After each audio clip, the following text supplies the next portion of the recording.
اللہ کا مہینہ رجب کا مہینہ ہمارے درمیان ہے. آج میں نے آپ کو کچھ باتیں بتانی ہے کہ جو آپ نے رجب میں کرنی ہے. سبحان اللہ. رجب میں ایک رات آتی ہے اور ایک دن آتا ہے جو بڑا ہی مبارک ہے. وہ 27ویں رجب ہے، وہ شب معراج ہے. وہ رات عبادت میں گزارنی ہے اور وہ دن روزہ رکھنا ہے. اس کی فضیلت کیا ہے؟ نبی پاک علیہ الصلوۃ والسلام کا فرمان عالی شان ہے کہ حضرت ابو ہریرہ رضی اللہ عنہ فرماتے ہیں جو کوئی 27ویں رجب کا روزہ رکھے اللہ عز و جل اس کے لیے 60 مہینے کے روزوں کا ثواب لکھے گا. اللہ اکبر.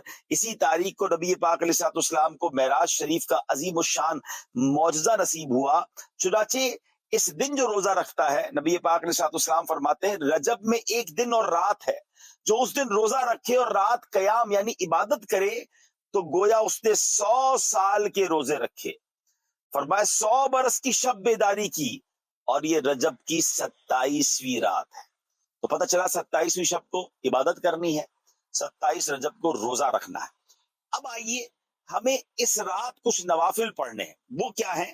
رجب میں ایک رات جس میں نیک عمل کرنے والے کو 100 برس کی نیکیوں کا ثواب ہے، وہ 27ویں شب ہے، 27th نائٹ آف رجب، جو اس میں 12 رکعتیں اس طرح پڑھے کہ ہر رکعت میں سورہ فاتحہ اور کوئی ایک سورت، اور ہر 2 رکعت پر التحیات پڑھے، اور 12 پوری ہونے پر سلام پھیرے.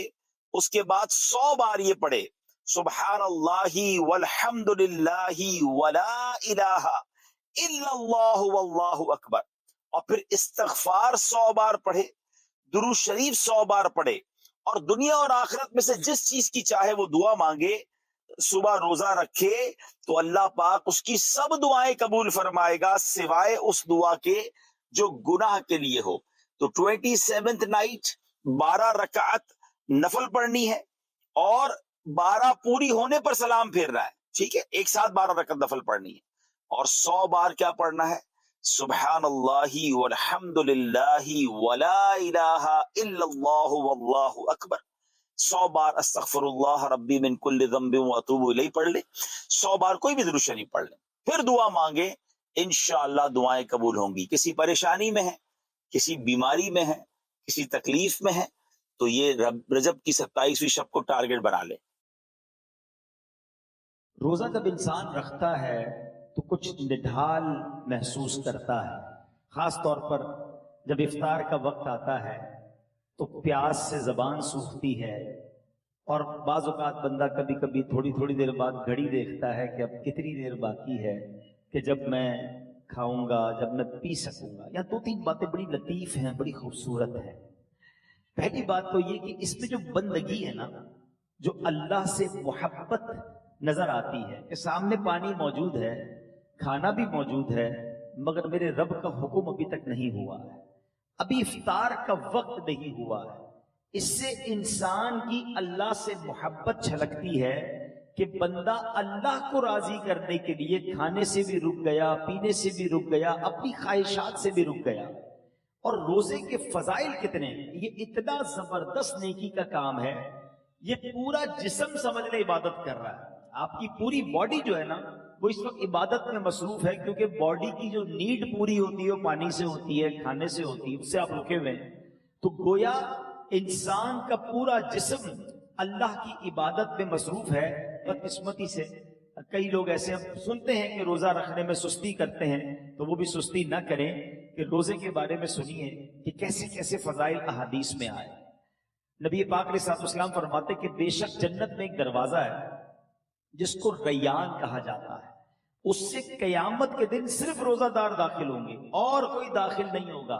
اسپیشل ڈور ہوگا جنت کا. آپ دیکھتے کبھی کبھی ایئرپورٹ پر جاتے ہیں یا کسی جگہ جاتے ہیں، ایک وی آئی پی گیٹ ہوتا ہے، اور اس وی آئی پی گیٹ سے لوگ داخل ہوتے ہیں جو وی آئی پیز ہوتے ہیں. تو اے روزہ داروں تمہیں مبارک ہو کہ جنت میں وہ دروازہ ہوگا جس کو باب الریان کہا جاتا ہے، اور اس سے روزہ دار جنت میں داخل ہوں گے. اور قیامت کے دن ایک اناؤنسمنٹ ہوگا، کہا جائے گا روزے دار کہاں ہیں؟ وہ لوگ کھڑے ہوں گے، ان کے علاوہ کوئی اس دروازے سے داخل نہ ہوگا. جب یہ داخل ہو جائیں گے نا تو جنت کا وہ ڈور، وہ دروازہ بند کر دیا جائے گا. اس دن ان لوگوں کو کتنی افسوس ہوگا، کتنی حسرت ہوگی جو رمضان کے روزے نہیں رکھتے ہوں گے۔ بلکہ ہمیں تو یہ چاہیے کہ صرف رمضان کے روزے نہیں، ہم اس کے بعد بھی نفلی روزوں کی بھی کوشش کیا کریں۔ ہر پیر کو روزہ رکھنا سنت ہے۔ اچھا ایک اور فائدہ دیکھیں، جو پورا سال کچھ نہ کچھ نفلی روزے رکھتا ہے نا، اس کو رمضان کے روزوں میں اتنی پرابلم نہیں ہوتی، کیونکہ وہ عادی ہوتا ہے۔ Suddenly all of the sudden پورا سال گزرنے کے بعد جو اچانک روزے رکھنا شروع کرتے ہیں، ان کو زیادہ بعض اوقات روزہ جو ہے وہ فیل ہوتا ہے۔ بہرحال نبی پاک علیہ السلام کا ایک اور فرمان سنیں، اے روزہ داروں تمہیں مبارک ہو۔ میرے آقا فرماتے جس نے رمضان کا روزہ رکھا اور اس کی حدود کو پہچانا اور جس چیز سے بچنا چاہیے اس سے بچا، تو جو کچھ گناہ پہلے کر چکا ہے اس کا کفارہ ہو گیا۔ یعنی روزہ پچھلے گناہوں کا کفارہ ہے۔ روزے کی ایک اور شاندار فضیلت، نبی پاک فرماتے جس نے ایک دن کا روزہ رکھا، اللہ عز و جل کی رضا حاصل کرنے کے لیے اللہ عز و جل اسے جہنم سے اتنا دور کر دے گا جتنا ایک کوا جو بچپن سے اڑنا شروع کرے یہاں تک کہ بوڑھا ہو کر مر جائے۔ اچھا کوے کی عمر بتائی جاتی ہے کہ 500 سال ہوتی ہے۔ 500 سال تک پرندہ اڑے گا تو کتنا دور ہوگا؟ اللہ ایک روزہ رکھنے والے کو جہنم سے اتنا دور کر دے گا۔ مبارک ہو ان کو جو پورا مہینہ روزہ رکھتے ہیں اور ماشاءاللہ نفلی روزے بھی رکھتے ہیں۔ ایک اور خوبصورت بات، میرے آقا علیہ السلام فرماتے ہیں ہر شے کے لیے زکوٰۃ ہے، اور جسم کی زکوٰۃ روزہ ہے، اور روزہ آدھا صبر ہے۔ اللہ اکبر! یعنی آپ کی باڈی کی زکوٰۃ ادا ہو رہی ہے کہ جب آپ رمضان میں روزے رکھ رہے ہیں۔ ماشاءاللہ، تو ہمیں روزے کی پابندی کرنی چاہیے۔ ایک اور حدیث سن لے، پھر میں انشاءاللہ روزے کے کچھ احکام بیان کرتا ہوں، اور یہ بڑی کمال کی حدیث ہے۔ نبی پاک علیہ السلام نے فرمایا کہ قیامت والے دن روزہ داروں کے لیے ایک سونے کا دسترخوان رکھا جائے گا جس سے وہ کھائیں گے، حالانکہ لوگ حساب کتاب کے منتظر ہوں گے۔ اب ذرا سوچئے، آج بھوک لگ رہی ہے، پیاس لگ رہی ہے، کھانے سے رکے ہو نا، اس دن جب لوگوں کو حساب کتاب دینا ہوگا، قیامت کے دن لوگ حساب کتاب دے رہے ہوں گے، مگر جو روزہ دار ہوں گے ان کو قیامت کے دن جنتی دسترخوان لگا کر وہاں کھانا کھلایا جا رہا ہو۔ اس کا مطلب کیا ہوا؟ ادھر بھوکے رہ جاؤ، ادھر نعمتیں ملیں گی۔ اگر ادھر کھانا ہے، ادھر روزہ نہیں رکھنا ہے، تو ادھر کی محرومی ہے۔ اب آپ کی مرضی ہے، چوز کیا کرنا ہے، سلیکٹ کیا کرنا ہے۔ اچھا، روزے کی بہت ساری خوبصورتیوں میں ایک اور بڑی کمال کی خوبصورتی کیا ہے کہ بندے کا جو اللہ پر ایمان ہے نا، اس کا لیول بہت ہائی ہو جاتا ہے۔ آپ ذرا غور کریں، دنیا میں کروڑوں لوگ روزہ رکھ رہے ہیں، ٹھیک ہے؟ آپ کے ساتھ بھی ایسا ہوا ہوگا، آپ گھر میں اکیلے ہوں گے، پانی سامنے موجود ہے، فریج کے اندر فروٹ بھی کٹا ہوا ہے، کوئی ایک مسلمان ایسا ہے جو اکیلے میں چھپ کر پانی پی لیتا ہو؟ کوئی ایک فروٹ کھا لیتا ہو؟ کوئی نہیں دیکھ رہا نا، چلو کوئی بات نہیں۔ وجہ واٹ از دا ریزن؟ یہاں تک کہ ہم جب وضو کر رہے ہوتے ہیں، ہم اس وقت بھی احتیاط کر رہے ہوتے ہیں کہ کلی زور سے نہ ہو جائے، کہیں حلق کے نیچے پانی نہ چلا جائے۔ ناک میں پانی چڑھاتے وقت بھی احتیاط کرتے ہیں کہ ناک کی ہڈی سے اوپر چلا گیا تو روزہ ٹوٹ جائے گا۔ یہ کیوں؟ حالانکہ وضو خانے پہ کسی کو بھی نہیں پتا چلے گا، میں 1-2 چلو پانی پی لوں، لیکن ہم سب کا خیال کیا ہے؟ اللہ دیکھ رہا۔ یہی ہے نا دل میں کہ کوئی نہیں دیکھ رہا مگر رب دیکھ رہا ہے۔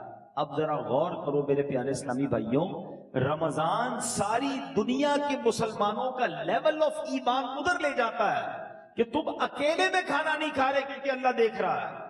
تو اب سوال یہ ہے کہ جب اللہ رمضان میں دیکھ رہا ہے تو کیا رمضان کے بعد نہیں دیکھ رہا؟ حلال کھانے سے رک گئے کیونکہ افطار کا وقت نہیں ہوا، مگر بندہ پھر حرام دیکھنے سے کیوں نہیں رکتا کہ اللہ دیکھ رہا ہے؟ اکیلے میں گناہ کرتے وقت یہ خیال کیوں نہیں آتا کہ رب دیکھ رہا ہے؟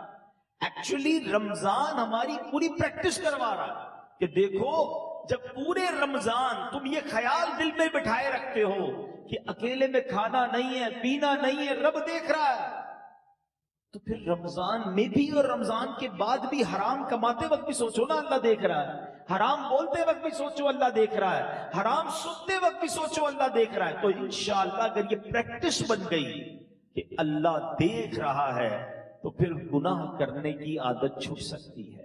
اللہ مجھے بھی اور آپ کو بھی یہ خیال ایسا عطا کر دے کہ جب بھی برائی کی طرف جانے کو جی چاہے دل سے صدا آئے کہ اللہ دیکھ رہا ہے. بالکل اسی طرح میرے پیارے اسلامی بھائیوں، رمضان میں جو ہم روزہ رکھتے ہیں اور چیزوں کی جزا بیان ہوئی ہے کہ بھائی اس کے بدلے جنت کا گھر ملے گا، جنت کے درخت ملیں گے، جنتی کھانے ملیں گے. اب آؤ روزے کی ایک اور فضیلت سنو. میرا کوئی بھائی، میری کوئی بہن اور روزہ کبھی قضا نہ کرے. روزہ قضا کرنے کا خیال بھی آئے تو دل میں یہ نہ لائے. لوگ کہتے ہیں یار کام کاج بہت ہوتا ہے، نوکری مجھے کرنی ہوتی ہے. دیکھو کام کم کر دینا، کاروبار کم کر دینا، تھوڑے پیسے کم کما لینا، مگر روزہ مت چھوڑنا.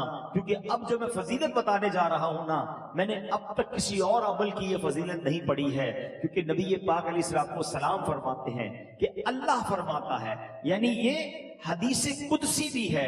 اللہ فرماتا ہے فَإِنَّهُ لِي وَأَنَا أَجْزِي بِهِ. اللہ فرماتا ہے روزہ میرے لیے ہے اور اس کی جزا میں خود دوں گا. باقی چیزوں کی جزا رب فرشتوں کے ذریعے عطا فرماتا ہے، مگر روزہ دار کے لیے رب نے فرمایا اس کی جزا میں خود عطا فرماؤں گا. بلکہ علماء اس کو ایک اور انداز سے بھی پڑھتے ہیں، انا اجزا بہی. اس کے معنی یہ ہو گئے کہ روزہ میرے لیے ہے اور اس کی جزا میں خود ہوں. یعنی رب فرما رہا میں اس کا ہو جاتا ہوں. تو اے روزہ دارو، جس کا رب ہو جائے تو اس کے کام کیوں نہ بن جائیں، اس کی مشکلیں آسان کیوں نہ ہو جائیں. اور ایک اور میں شریعت کی لاجک بتا دیتا ہوں. بہت سارے کاموں میں نوجوان کہتے ہیں کہ جناب ادھر جو ہے بہت دل چاہتا ہے کہ بڑے بڑے میرے گھر ہوں، بڑی بڑی گاڑیاں ہوں، چاہے اس کے لیے حرام کمانا پڑے. دیکھو حرام کما کر اچھے گھروں کے لیے پیسے حرام مت کمانا، ادھر چھوٹے گھر میں صبر کر لو. اللہ نے تمہارے لیے جنتی گھر تیار کر رکھے ہیں. کچھ لوگ ادھر شراب پیتے ہیں، اللہ کو ناراض کرتے ہیں. دیکھو ادھر شراب نہ پینا، صبر کر لو. اللہ نے جنتیوں کے لیے جنتی شراب تیار کر رکھی ہے. مردوں کو زیور پہننے سے منع کیا کہ دیکھو یہاں زیور مت پہننا، سونا چاندی مرد کو پہننا الاؤ نہیں ہے، مگر جنت میں مردوں کو سونے کے زیورات عطا کیے جائیں گے. ادھر حرام عورتوں کی طرف، ناجائز عورتوں کے پاس جانا، جو حرام ہیں ان کے قریب مت جانا. جی تو چاہتا ہے، شیطان تو بلاتا ہے، مگر حرام کاری سے بچ جاؤ. اللہ نے جنت میں جنتیوں کے لیے حوریں تیار کر رکھی ہیں. اگر آپ اس لاجک سے دیکھیں نا، جس چیز سے شریعت نے ہمیں یہاں روکا ہے، جس کا دل بھی چاہتا ہے، شریعت نے یہاں سمجھا دیا کچھ سال رک جاؤ، جنت نہ ختم ہونے والی ہے. اللہ نے آلٹرنیٹ شاندار وہاں تیار کر رکھا ہے. یہاں بڑے گھر دیکھ کر اپنے گھر پہ مایوس نہ ہو جاؤ، صبر کی زندگی گزارو. اللہ نے بڑے بڑے محل جنتیوں کے لیے تیار کیے ہیں. تمہارے پاس اگر یہاں گاڑی نہیں ہے، مایوس نہ ہونا، حرام کی طرف مت جانا. جنتیوں کے لیے اللہ نے جنتی سواریاں تیار کی ہیں. یہاں اگر مہنگے اور اچھے کھانے نہیں کھا سکتے، پیسے تھوڑے ہیں، حرام کی طرف مت جانا، صبر کر لینا. اللہ نے جنتیوں کے لیے جنتی دسترخوان لگائے ہوئے ہیں، جنتی مشروب موجود ہیں. ارے انسان جو تمنا کرے گا اللہ اس قسم کا کھانا اس کے سامنے عطا فرما دے گا. تو جب وہ نعمتیں موجود ہیں تو کچھ صبر کے ساتھ، کچھ قناعت کے ساتھ، اللہ کی رضا کے ساتھ اور حلال روزی کے ساتھ زندگی گزار لیں. انشاءاللہ دنیا بھی بہتر ہوگی اور آخرت بھی بہتر ہو جائے گی. اب میں چاہوں گا کہ بیان میں کچھ روزے کے اہم مسائل بھی ہم سن لیں. بعض اوقات کچھ روزہ داروں کو کنفیوژن ہوتی ہے. سب سے پہلے تو یہ سمجھ لیں کہ افطار اور سحر، سحری کا ٹائم جو بھی آخری ٹائم ہے، جو کراچی میں ہے یا باہر مجھے سن رہے ہیں، ہمیشہ یاد رکھیں اذان کا انتظار نہیں کرنا. اذان نماز کے لیے ہوتی ہے، سحری بند کرنے کے لیے نہیں ہوتی ہے. ٹھیک ہے نا؟ ہو سکتا ہے مؤذن صاحب 5 منٹ لیٹ ہو جائیں، کبھی ان کی جناب اچھا کچھ لوگ کہتے ہیں اذان ہوگی تو روزہ بند کریں گے، اور اگر آپ کے علاقے میں لائٹ ہی چلی گئی اور مائک ہی بند ہو گیا مسجد کا، پھر کیا کریں گے؟ روزہ بند نہیں کریں گے. تو اذان جو ہے وہ روزہ بند کرنے کے لیے، افطار کے لیے نہیں ہوتی، وہ نماز کے لیے ہوتی ہے. روزے کا تعلق ٹائمنگ سے ہے. وقت سحر یعنی فجر کا وقت شروع ہوا، جیسے ہی شروع ہوا اب آپ کھا پی نہیں سکتے. 1 سیکنڈ بھی آپ نے زیادہ کھا لیا تو اب پورا دن آپ بے شک بھوکے رہیں، روزہ نہیں ہوگا، آپ کا روزہ شروع ہی نہیں ہوا. تو بیسٹ طریقہ کیا ہے؟ اپنی گھڑی کا ٹائم سیٹ رکھیں. اب تو موبائل فون آ گئے، جو انٹرنیٹ والے موبائل ہوتے ہیں اس میں بھی موبائل ٹائم بڑا پرفیکٹ پتہ چل رہا ہوتا ہے. 5 منٹ پہلے کوئی لازم تھوڑی ہے کہ آخری منٹ تک کھانا پینا ہے. 5 منٹ پہلے آپ کھانا پینا بند کر دیں. ٹوتھ پیسٹ وغیرہ کرنا ہے تو بھی کر لیں اور اپنے تمام معاملات سے فارغ ہو جائیں. درود پاک پڑھیں تاکہ آپ فرض روزہ ہے نا اگلے 15 گھنٹے بھوکا رہنے کے لیے تیار ہے تو 5 منٹ زیادہ بھوکا رہ جائے نا بھائی. 5 منٹ 10 منٹ پہلے فارغ ہو جائے سحری سے. بالکل اسی طرح افطار میں بھی آپ نے کرنا یہ ہے کہ افطار میں آپ نے گھڑی دیکھ کر افطار کرنا ہے, ٹائم دیکھ کر افطار کرنا ہے. 1 منٹ اوپر ہو جائے خیر ہے, پہلے افطار نہ ہو جائے. بعض اوقات ہوتا ہے لوگوں کی گھڑی ٹائم پہ نہیں ہوتی, 5 منٹ پہلے افطار کر لیتے ہیں. آپ کو پتا ہونا چاہیے کہ ٹائم ہوا کہ نہیں. اور بالکل اسی طرح اذان مغرب کی نماز کے لیے ہوتی ہے, افطار کے لیے نہیں ہوتی. اس میں بعض اوقات 2 گڑبڑ ہو جاتی ہیں. ایک ہی ہو جاتی ہے کہ کبھی مؤذن صاحب سے بھی غلطی لگ سکتی ہے, جلدی اذان دے دی, آپ نے اذان سنی روزہ کھول لیا تو آپ کا روزہ چلا گیا. آپ ٹائم دیکھیں ٹائم ہوا ہے کہ نہیں. اور مؤذن صاحب خود اپنا افطار کرنے میں لگے ہوئے ہیں اور وہ 5 منٹ بعد اذان دے رہے ہیں اور آپ انتظار کر رہے ہیں اذان کا, تو یہ بھی درست نہیں, کیونکہ افطار کو تاخیر بھی نہیں کرنی چاہیے. تو پہلی بات تو یہ سمجھ لیں کہ ٹائم ٹیبل کے ساتھ روزہ ہے. یا ایک اور خوبصورت بات کہوں کہ لوگ آج کل بڑی مثالیں دیتے ہیں دوسرے ملکوں والوں کی, غیر مسلموں کی, یار وہاں بڑی ٹائم مینجمنٹ ہے جناب, بڑا ٹائم سے معاملات چلتے ہیں, ان کے جہاز بھی ٹائم پہ, ان کی ٹرینیں بھی ٹائم پہ, لوگ آتے بھی وقت پر ہیں. مجھے بتاؤ پوری دنیا میں ایک مذہب بتا دو کہ جو اتنا ٹائم مینجمنٹ کا درس دیتا ہو. ارے ہماری تو ساری عبادتیں ٹائم کے ساتھ ہیں. وقت سے 1 منٹ پہلے آپ کو سحری بند کرنی ہے تو روزہ ہوگا, وقت گزرنے کے بعد 1 منٹ اوپر چلا گیا روزہ ہی شروع نہیں ہوگا. افطار گھڑی کے مطابق کرنا ہے. بالکل ساری دنیا کے مسلمان ٹائم پہ افطار کرتے ہیں. ہماری ساری اذانیں, مسجد کا ٹائم ٹیبل دیکھیں, آپ کی ٹرین لیٹ ہو سکتی ہے, جہاز لیٹ ہو سکتا ہے. ہم نے دیکھا سردی ہو, گرمی ہو, بارش ہو, آندھی ہو, طوفان ہو, دنیا بھر کی مسجدوں میں وقت پہ اذان ہوتی ہے, وقت پہ جماعت ہوتی ہے. لاکھوں مسجدوں میں کیسی شاندار ٹائم مینجمنٹ ہے. اسلام کی کتنی عبادتیں ٹائم کے ساتھ ہیں. ارے جناب ہم حج پہ جائیں تو کب عرفات میں رہنا ہے, کب عرفات سے نکلنا ہے, کب پہلے نہیں نکلنا ہے, کب مزدلفہ پہنچنا ہے, کب مینا پہنچنا ہے, کون سے دن طواف زیارت کے ہیں. Each and every thing going with time. اسلام جتنا ٹائم مینجمنٹ سکھاتا ہے نا اتنا دنیا کا کوئی مذہب نہیں سکھاتا. ہاں یہ ضرور کہہ سکتے ہیں کہ ٹائم مینجمنٹ اسلام میں ضرور ہے, مسلمان اس سے سیکھتے نہیں ہیں. تو ہمیں دوسروں کی مثالیں دینے کی کیا ضرورت ہے, ہمارا دین ہمیں شاندار ٹائم مینجمنٹ سکھاتا ہے. اچھا انجیکشن, روزے میں اگر کسی کو خون دینا ہے, جب آپ خون دیں گے تو آپ کا وضو ٹوٹے گا, لیکن اگر آپ انجیکشن لگواتے ہیں اس سے روزہ نہیں ٹوٹے گا. ٹھیک ہے, کان میں اگر کوئی ڈراپ ڈالتا ہے, اگر اس کا کان کا پردہ پھٹا ہوا نہیں ہے تو بھی اس سے روزہ نہیں ٹوٹے گا. ہاں آنکھ میں اگر کوئی ڈراپ ڈالتا ہے تو اس سے علماء فرماتے ہیں روزہ ٹوٹ جائے گا. تو ہمیں روزے کے بارے میں یہ معلومات بھی ہونی چاہیے. بعض اوقات لوگ جو ہے احتیاط نہیں کرتے اور وہ احتیاط نہ کرنے کی وجہ سے ان کا روزہ ٹوٹ جاتا ہے. جب یہ فرض ہے تو اس کے احکام سیکھنا بھی ضروری ہے, اس کی احتیاطیں سیکھنا بھی ضروری ہے. تو بہرحال میرے پیارے اسلامی بھائیوں, افطار کے وقت ایک اور کام کرنے والا ہے جو نارملی ہمارے یہاں نہیں ہوتا, کیونکہ روزانہ افطار کے وقت 10 لاکھ گناہگار جہنم سے آزاد کیے جاتے ہیں روزانہ. یہ اتنا مبارک مہینہ ہے, اس پہ روزانہ افطار کے وقت 10 لاکھ گناہگار آزاد جہنم سے کیے جاتے ہیں.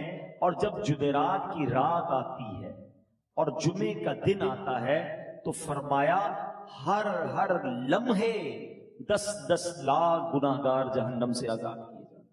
اب آپ سوچیں کہ افطار کے وقت ہماری کیا کیفیت ہونی چاہیے. ہمارے گھروں میں تو ایک ہنگامہ مچا ہوتا ہے, شربت کدھر ہے, تو پکوڑے کدھر ہے, تو فلاں چیز نہیں آئی.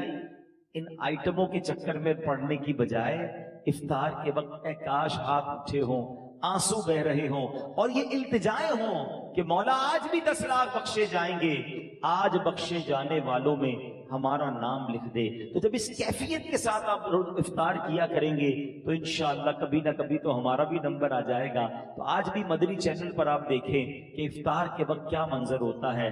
آنسو ہوتے ہیں, دعائیں ہوتی ہیں, التجائیں ہوتی ہیں. میں تو دنیا بھر کے ویور سے کہوں گا کہ جب بھی افطار کا وقت آئے آپ مدنی چینل کے ساتھ اپنے گھر والوں کے ساتھ امیر اہل سنت کی ان عظیم دعاؤں میں شامل ہو جائیں.